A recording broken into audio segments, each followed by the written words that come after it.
None. Uh, Call for declaration of conflict of interest. Any members here wanting to declare a conflict of interest? Now's your time. All right, seeing none, we'll move on to motions of reconsideration. We have none. There are no motions of rescission. We have no consideration of deferred business and no notices of tabled matters. But we do have a public hearing. And so we're going to start with 10.1.1. Plan App 2023-01145, amending development agreement for 644 Bedford Highway in Halifax. And we do have a staff presentation, I do believe. Yes, we do. All right, I will turn things over to staff for the presentation. Good evening and welcome.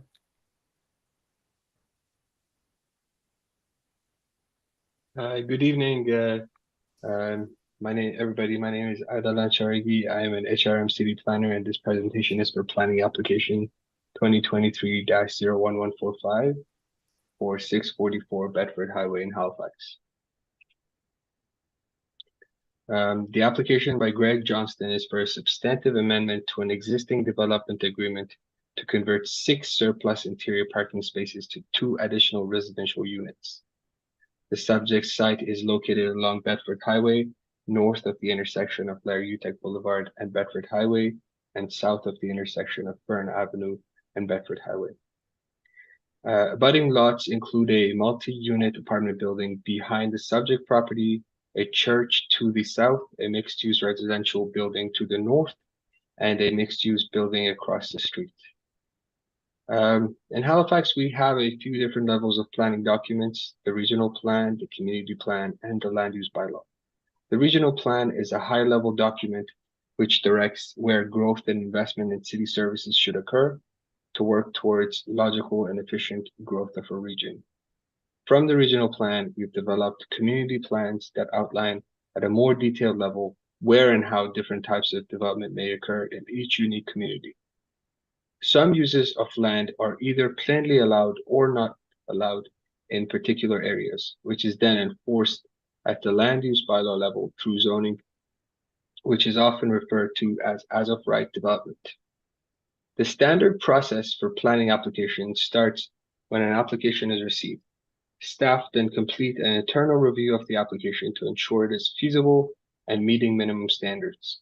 The application information is provided to the public and staff collect public comments.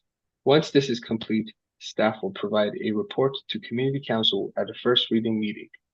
Community Council can then choose to consider the application at a public hearing, which is the stage we are at currently. Typically, a decision will be made after the closing of the public hearing. There is then a 14-day appeal period before any decision is made final. The subject property is serviced by municipal sewer and water, Zone C2B under the Halifax Mainland Land Use Bylaw, designated residential under the Bedford Highway Secondary Plan of the Halifax Mainland Municipal Planning Strategy, and is located in Schedule R. The existing use is a multi-unit residential building, which was enabled through Policy 1.8 in 2014 as case number 17760. The proposal increases the total number of permitted residential units from 52 units to 54 units through the conversion of 6 surplus interior parking spaces. The existing development agreement requires a minimum of 70 vehicle parking spaces with no more than 25 exterior parking spaces. There are currently 85 indoor parking spaces and 8 outdoor parking spaces. The reduction of 6 indoor parking spaces would result in a total of 79 indoor spaces, which still exceeds the required minimum number of spaces. The proposed changes will not have an effect on the exterior of the existing apartment building. The proposed amendment is a substantive amendment as it is not identified in section 6.1 of the existing DA. The Enabling Municipal Planning Strategy Policy 1.8 of the Bedford Highway Secondary Plan, Part 8, has not changed since the application was originally approved. As the photos illustrate, Some of the units in the building are currently occupied by tenants. Level of engagement completed was consultation achieved through information sharing through the HRM website and signage posted on the subject site. The HRM website received a total of 92 unique page views over the course of the application, with an average time on page of 19 seconds. Staff recommend that Northwest Community Council approve the amending development agreement to allow the conversion of 6 interior parking spaces to create 2 additional residential units at 644 Bedford Highway, Halifax. Thank you, and I will happily take any questions you may have at this time. Beautiful. Thank you so much, sir. That's great. Do we have any questions of clarification from members of the committee? No, seeing none. All right. Thank you very much. Seeing none, I'll open the public hearing and invite the applicant to address us. Greg Johnson, are you available, sir, for the next 10 minutes? Greg is just getting promoted to a panelist. Oh, okay. Perfect.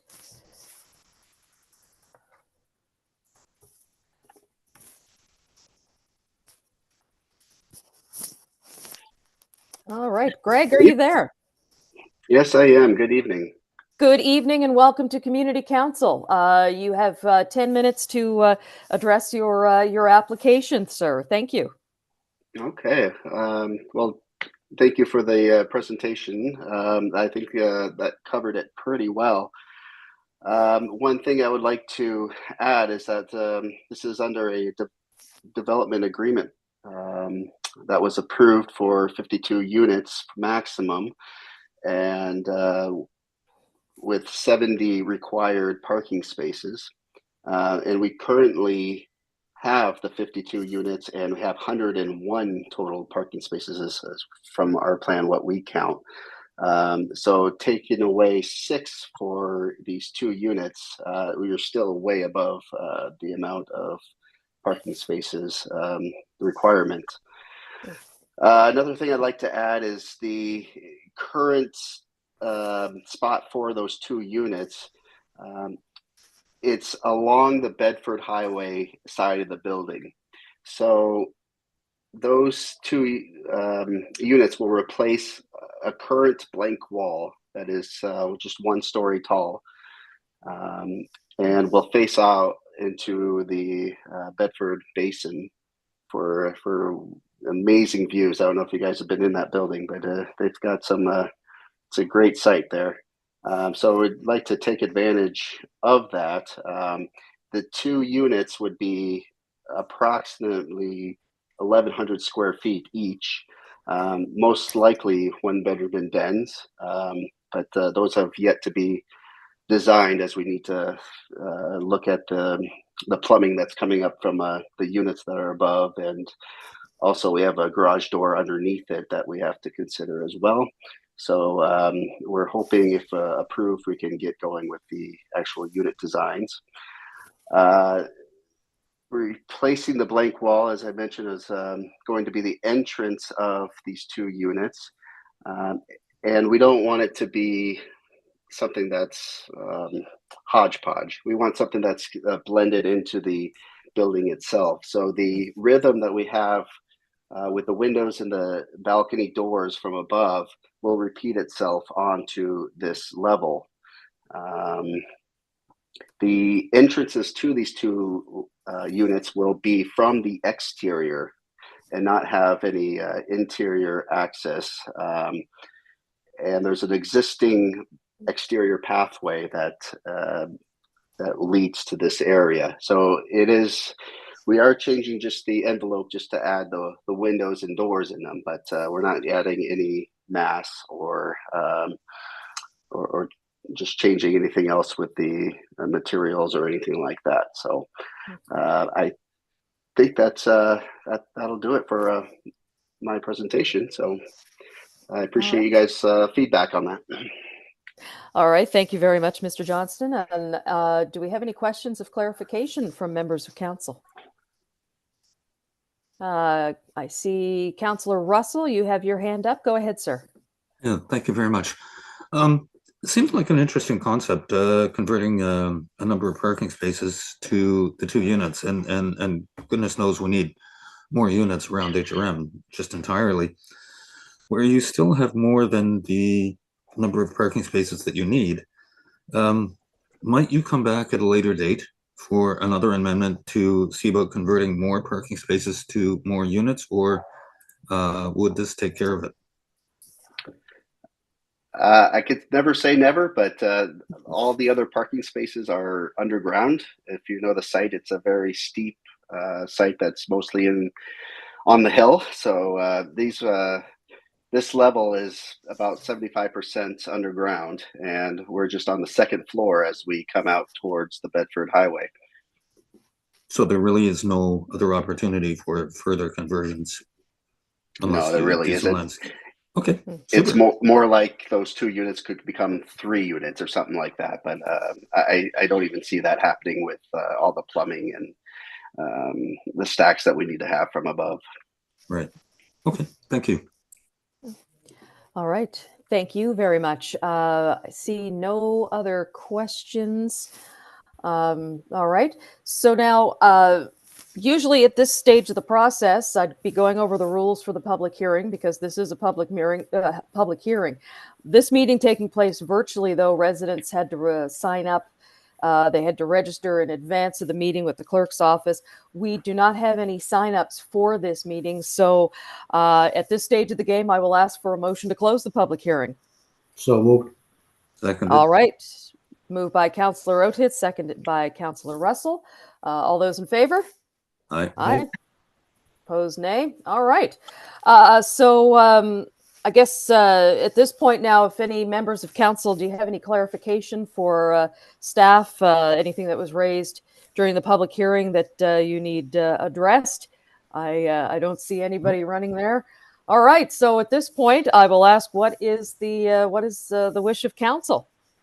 Madam Chair, it's Tim. I'm happy to put a motion on the floor. Please do.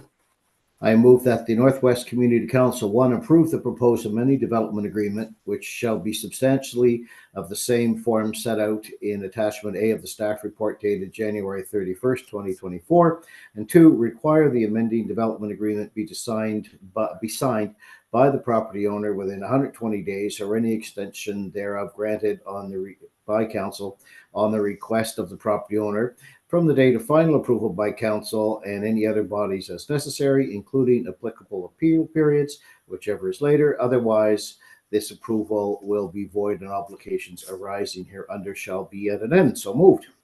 Second. All right. So we have a mover and a seconder. Councillor Oatit, any further comment on this application? Well, as we can tell, this was highly controversial and generated a lot of public debate and discussion. No, listen, but seriously, though, I have been on site in the past. It's a wonderful looking building and great view. And as Paul mentioned, we certainly could use a few more units where we can get them. So I'm very happy to support this, and I'm very happy that there was no public objection to it. So I will be supporting it, and I'll ask that my colleagues support it. All right. Thank you very much. Any further comment? Not seeing any. I will call for the question. Question. Question has been called for. All those in favor signify by saying aye. Aye. And opposed, nay. Motion carried. All right. Thank you very much. Thank you so much. I don't know if Greg Johnston is still there. Yep, I am. Thank you very much, Council. All right. Thank you. Thank you, sir, for joining us. All right. Moving on to item 10.1.2, Plan App 2023-00912. And this is a development agreement to allow an expansion to an existing recycling depot at 15 Sackville Cross Road in Lower Sackville. And I think we have Alex Wilson on deck here for a staff presentation. Yes, and I'll just give everyone the heads up. Right before I went to show my camera, my internet cut out for a second. So if you lose me for a second, that's all it is. I'll try to get back on as soon as possible. But let me share my presentation. Okay.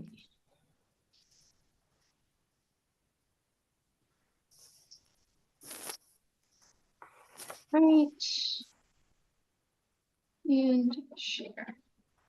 And everyone can see that okay? We see PowerPoint. You see the, okay, perfect.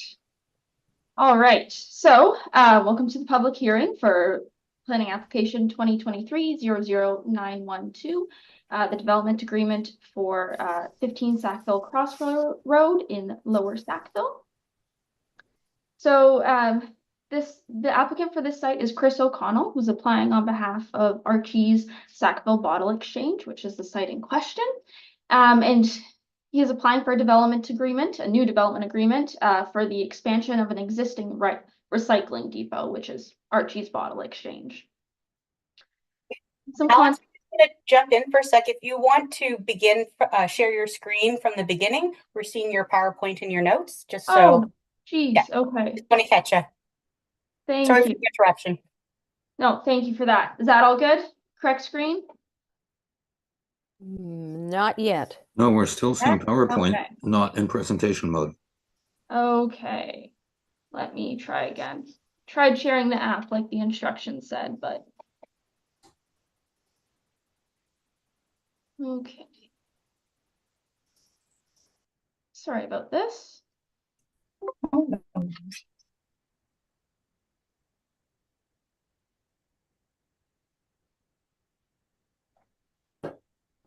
I think you can probably see yourselves, but I'm going to go like this. Is that better? Nope, we are not No. seeing any shared screen. Yeah.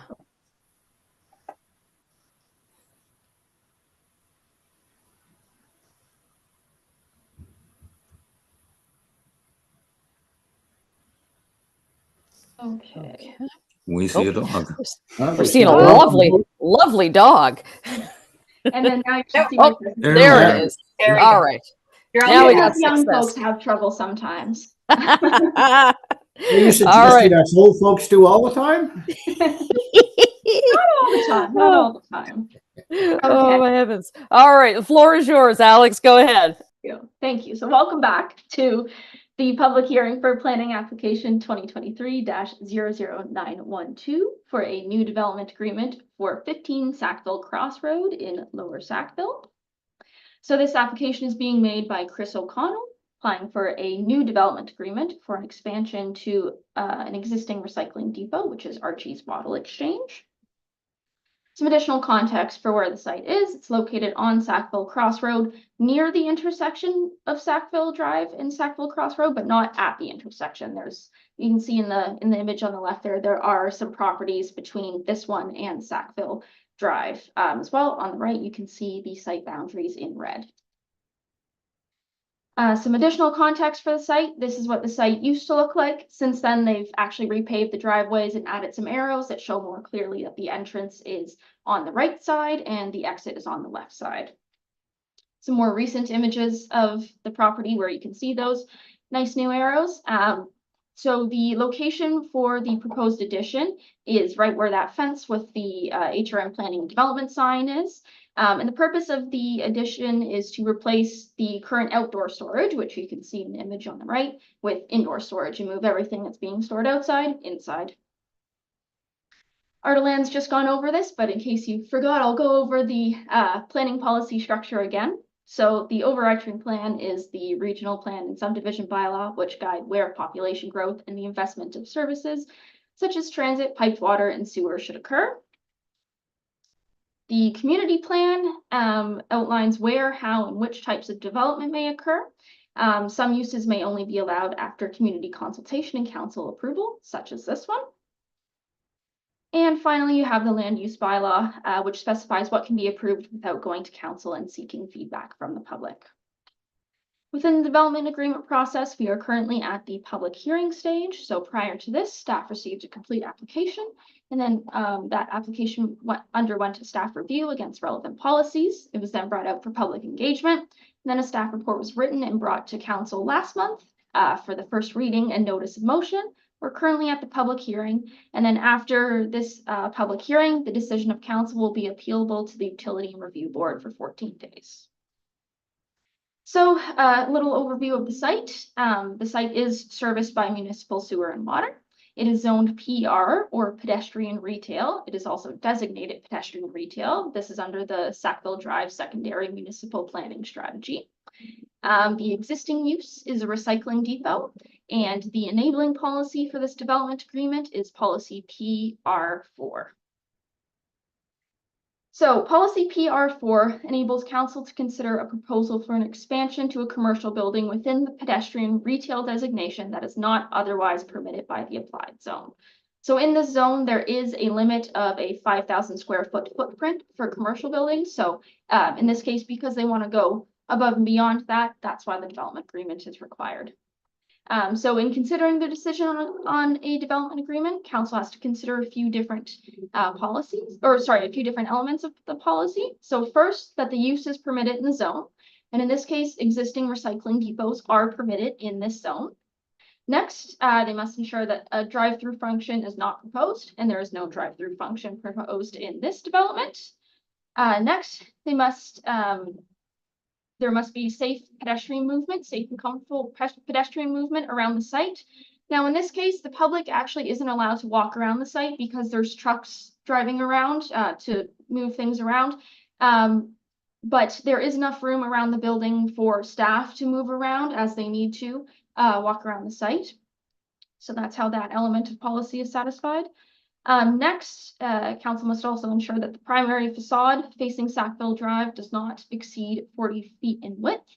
As I mentioned earlier, this site, even though it's under the Sackville Drive land use bylaw, doesn't actually, or municipal planning strategy, doesn't actually front onto Sackville Drive, so this section wouldn't be applicable.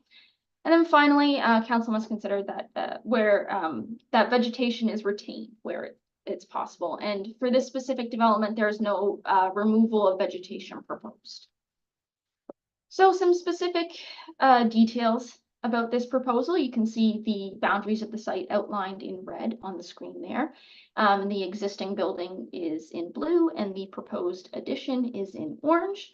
So the addition that's being proposed is just under 1,800 square feet and is proposed to be about 25 feet in height. Some key aspects of the proposed development agreement: there will be no change in the type of use, so it will still be a recycling depot.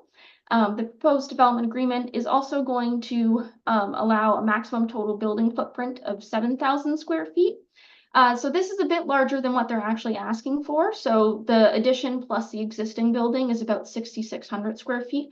But because the addition drawings layout or the drawings for the building itself aren't finalized yet, the agreement is giving them a bit of wiggle room in terms of the square footage. Similarly, the proposed development agreement is allowing a maximum height of 35 feet. Even though the addition is only proposed to be 25 feet, this is again giving them some wiggle room. So if they have to change the slope or some of the roof slightly, they aren't coming back to us to amend the agreement for 6 inches or a foot or something like that. And this 35-foot height limit is typical for any sort of lower density area. And then all other aspects of the application would continue to be regulated by the applicable land use bylaw. So things such as lot coverage, setbacks, and parking. So the level of engagement completed was a consultation. This was achieved through a mail-out notification containing a fact sheet about the proposal, as well as a web page. A total of 418 notifications were mailed out. Staff received 5 individual calls or emails with additional questions about the proposal. And the webpage had a total of 139 unique viewers. So some of the concerns raised in the public engagement was concerns about the recent removal of vegetation along that rear property line, concern regarding land use compatibility with surrounding residential neighborhood, some concerns also with the land use conflict due to an increase of noise, smell, or dust that might come with the addition to this commercial property. And then as well, just a question about whether the site will remain open for recycling while the addition is under construction. So staff conducted a site visit in response to the concerns about the vegetation at the rear of the property being removed. So these are just some photos of the rear of the property. So some of the branches on the trees were cut that were overhanging onto the property, and this was because the vehicles needed to move around. As well, there was some ground vegetation that was also removed This was actually done because there's a required stormwater drainage ditch at the back there, and that ditch needed to be cleared out in order to effectively drain the site. So that was the reason that vegetation removal was done. So in order to reduce land use conflict, the proposed agreement is requiring that the rear and side property lines be screened with opaque fencing. As you can see, currently it's just a chain link fence, so that will provide an additional barrier, whether or not there's vegetation there, so the stormwater ditch can function properly and there's still that privacy.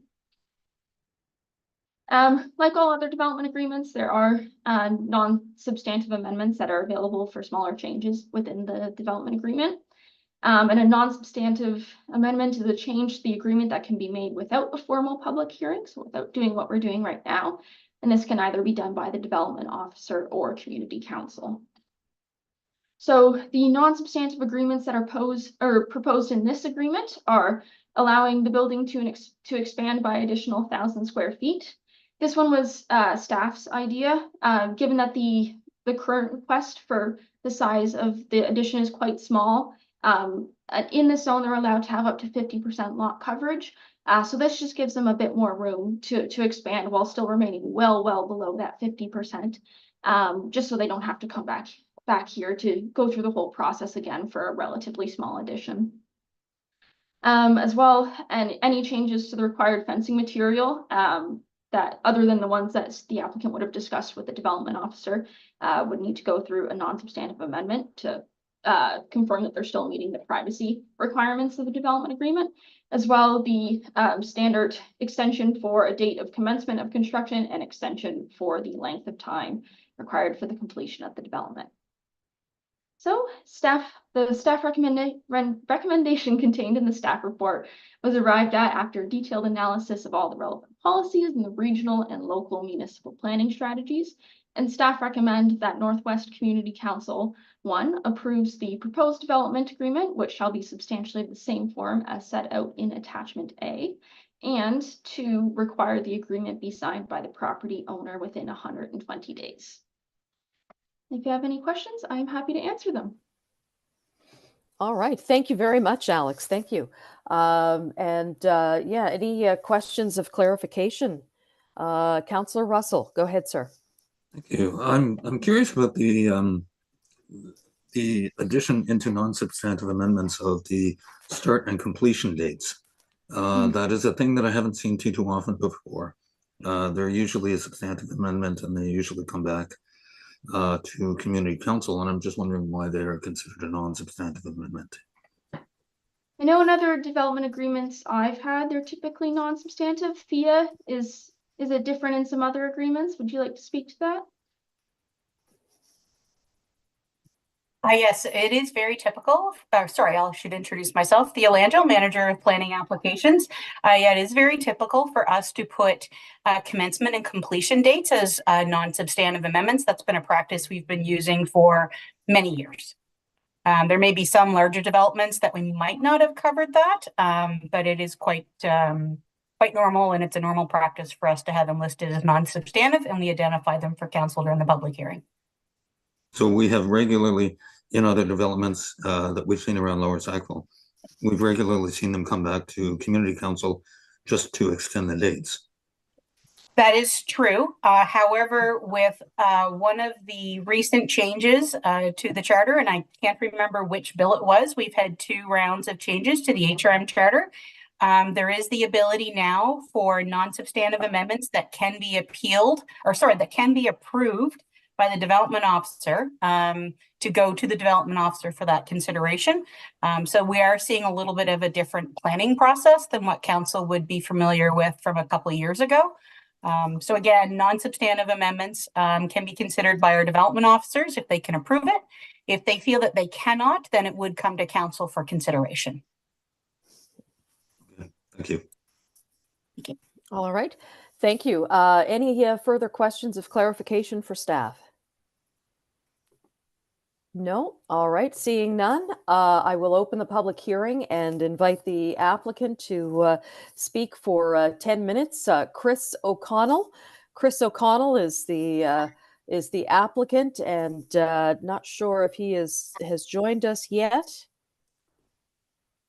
Oh, Hello, there he is right there. Yeah. Hi. Hey, How are you? Mr. O'Connell, welcome, sir. All right, you have the floor for the next 10 minutes. Okay, great. Thank you. Thank you. Good evening, counselors and listeners. Thank you for the opportunity to speak. I would like to start by mentioning the O'Connells have been serving the community for over 35 years. Back in November 1986, my grandfather started our family recycling legacy in the exact building. Fast forward 38 years, and 2 generations later, we are back at home. Since we have obtained the building back in July 2022, we have completed a number of upgrades. We installed all new lighting through Efficiency Nova Scotia, painted the building inside and out for better curb appeal, paved and extended the driveway, added lines for better traffic flow, and restructured the way we count and serve our customers. Our end goal is to give great and efficient customer service. We are applying for a building permit with this same goal in mind. The addition will act as a great tool to better serve our community by allowing more counting tables to create faster service, shorter wait times, and more jobs. Other benefits would be providing fencing for our neighbors and more indoor storage to reduce outside clutter. In closing, we want to continue serving our community to the best of our ability, creating an efficient and positive experience. The addition will help us achieve these goals, and we are excited to start a new chapter setting up for our future generations. Thank you for your time. Any questions? All right. Thank you very much, Mr. O'Connell. Do we have any questions of clarification from members of council? Not seeing any. All right. So not seeing any, the public hearing, the next step would be to hear from the public. And because this is a virtual meeting, residents were required to register in advance, but we didn't have anybody sign up. So we have no public speakers for this. So instead, what I'll do is ask for a motion to close the public hearing. Moved. Moved by Councillor Russell, seconded by Councillor Outfit. All right. Thank you very much. All those in favor? Aye. Aye. And opposed, nay. All right. Motion passed. All right. So I guess there'd be no questions of clarification for staff. Are there any other further questions for Alex? No, I don't see any. In which case, I will now ask what is the wish of Councillor Russell. Yeah, thank you. I would like to move that Northwest Community Council 1 approve the proposed development agreement, which shall be substantially of the same form as set out in attachment A, and 2, require the agreement be signed by the property owner within 120 days, or any extension thereof granted by council on request of the property owner from the date of final approval by council and any other bodies as necessary, including applicable appeal periods, whichever is later. Otherwise, this approval will be void and obligations arising hereunder shall be at an end. Second. Seconded by Councillor Daigle Gammon. Thank you so much, Deputy Mayor. Any comments, Councillor Russell? I have been to the site and have discussed these changes with the property owner, and I'm very pleased with what I've heard and what I've seen, and I am in full support of this change. Thank you. All right, thank you very much. Any further comment on the motion? Question? Seeing none, question has been called for. All those in favor, aye. Aye. Aye. Opposed, nay. Excellent. Motion carried. Thank you very much. Thank you so much, Mr. O'Connell. Okay, moving on to item number 11.1, correspondence. And Madam Clerk, do we have any correspondence for this meeting? Yes, we do, Chair. Correspondence was received for item 10.1.1 and 10.1.2 and has been circulated to all members of the committee. Excellent. All right. Thank you very much. And while I got you here, Katie, any petitions that have been presented to the clerk's office? No petitions from the clerk's office. All right. Excellent. Any petitions from members of committee? Seeing none, go on to 11.3. We have no presentations. Item 12 is public participation. Now, once again, because this is a virtual meeting, public participation, you would have had to have signed up the day before or on Friday in this case. So we didn't have anybody sign up for the meeting. So we will skip over public participation. Go to item 13, information items brought forward. There are none. There are no reports. We have no motions. We have nothing to address in camera. We have no added items, but how about notices of motion? Do we have any notices of motion? Nope, seeing a whole lot of shaking heads there. Okay. So I guess that means the date of our next meeting is April 15th, 2024. And I do hope that Chair Lovelace will be back to take the reins on that one. But in the meantime, I think we can call it a day and adjourn this meeting. I'll ask for someone to adjourn. So moved. So moved, Councillor Russell. Thank you, Deputy. That would be it. We are adjourned.